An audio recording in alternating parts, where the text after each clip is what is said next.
Hello, my name's Meg. And I'm Jane. This is Luke and Loretta. It's Carlos and Eve. We are here doing Porpoise Pool at Belvoir's 25A program.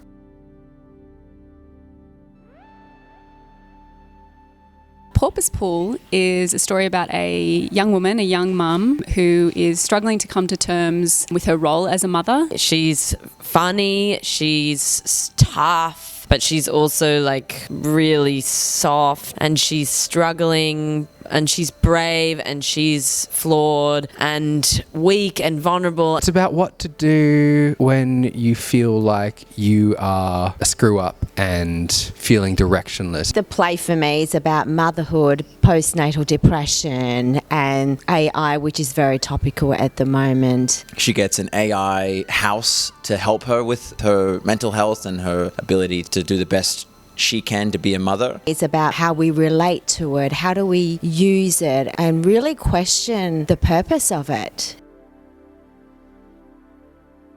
I believe the AI begins to distort her reality, and she starts to sort of enter psychosis and see all types of crazy things. It can be good and it can be bad. So I think it's up to the audience to decide. It's not all that depressing, I promise. It's actually quite fun at times. The spectacle of it, it's a huge play to put on. It's a magic realist world, which is really exciting to me. I play the role of House, House is a smart house assistant, a Siri, Alexa-esque smart house. And part of what drew me to the script was, I think, to begin with, AI is incredibly topical at the moment. I average about 10 conversations about ChatGPT a week, and I thought it was a really interesting way, this play is a really interesting way to explore how we use AI in our lives. I was drawn to the role of Lou, who is a young mum, because I just loved the character, really. It's just such a well-rounded and awesome character to play, and I just love her. So I play 3 different characters, Mrs. King, Helen and Octopus. So they all serve different purposes in the play, of course, and what I love about Helen and Octopus is it provides a different metaphor of different types of motherhood out in nature. And I think it's really interesting to highlight that. I think we all have a stereotype of what motherhood is, but it just makes us think about, as humans, there are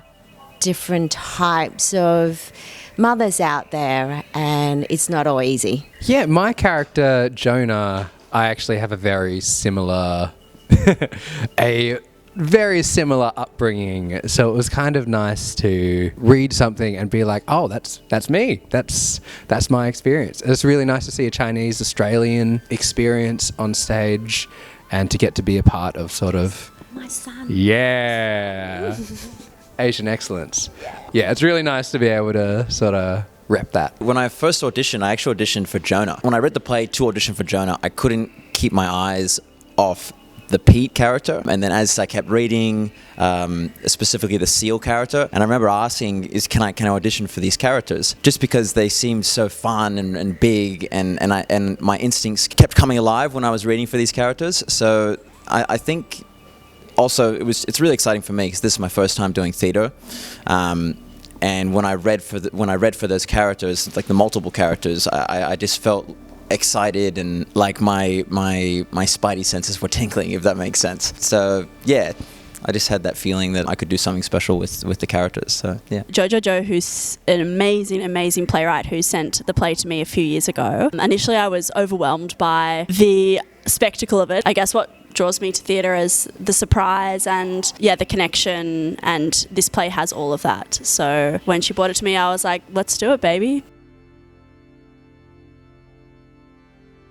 I think the play is commenting on the choices that different people have in society. Many people, in fact, majority of society, don't get to make the same choices as our most privileged members of society. And the choices that we make and the opportunities we are given, you know, shape what happens to us in our lives. So I think the play really, its biggest question is about how we judge others and especially how we deal with class, I guess, in Australia, which is the most interesting part of the play to me. But in terms of technology, I'll hand you over to my technology right here. What a segue. Well done. Given that I play House, the AI, it's really afforded me the opportunity to reflect on the role technology plays in my life. I think it's so interesting, the gaps we're trying to fill with technology. It's incredible that in this age where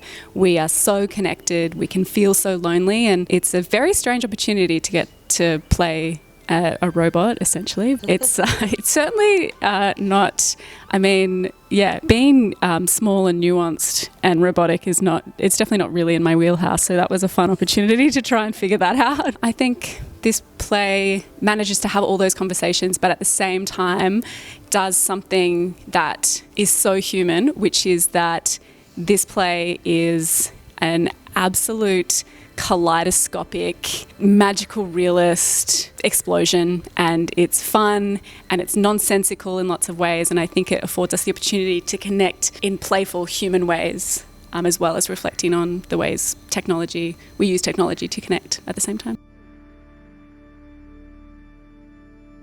It provides the audience with just like a bit of like a relief and a break from, maybe I want to say, the tragedy of what's going on in Lou's life and her mental health. It's also delivering very important information about what the play is trying to tell the audience in a heartfelt and lighter manner. So I'm really glad that that's kind of my function in this roller coaster of a play, because it's not just like broad comedy for the sake of broad comedy. It is comedy that's also got some meaning to it,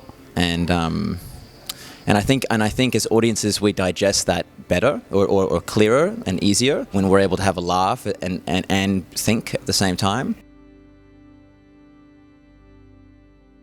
For me, the most memorable rehearsal was when, I don't want to spoil too much, but when the animals started coming in, people really started diving into playing these animals. That's when we were all just cacking ourselves in the rehearsal room, and I was like, oh yeah, this is some good shit. I think the most memorable moment for me is when I put my hands on, but I mean, please come and watch the show and you'll know what I mean. But yeah, the costume has really helped me to get into the character, so that was really exciting for me.